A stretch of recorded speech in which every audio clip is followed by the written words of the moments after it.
Bonjour à tous, la leçon d'aujourd'hui sera sur le Present Perfect. Comment se forme le Present Perfect? On va prendre l'auxiliaire have qu'on va mettre au présent, c'est-à-dire have ou has dans le cas de la troisième personne du singulier, auquel on ajoute le participe passé du verbe concerné, c'est-à-dire la base verbale plus le suffixe ed ou la troisième colonne pour les verbes irréguliers. Exemple, I have worked in this restaurant. I have been to Italy. Mais alors, comment on l'utilise? Le present perfect, il sert à exprimer un bilan, c'est-à-dire que l'on va parler de l'impact qu'a eu un événement passé sur le moment présent et non pas se concentrer sur l'événement en lui-même. C'est donc naturellement pour ça que l'on utilise le present perfect pour parler de l'expérience.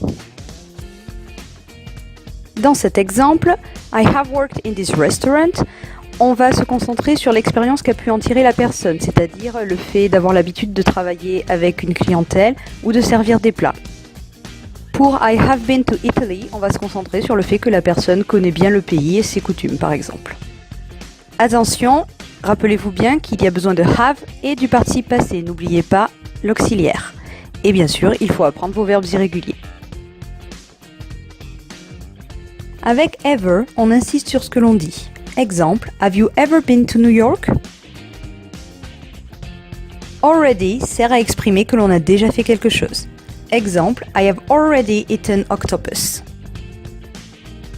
Avec never, on parle d'une expérience qui n'a jamais eu lieu. Exemple, I have never heard this song.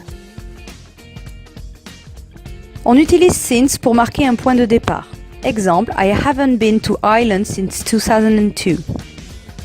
Et for lorsqu'il s'agit d'une durée. Exemple, I have played football for 10 years.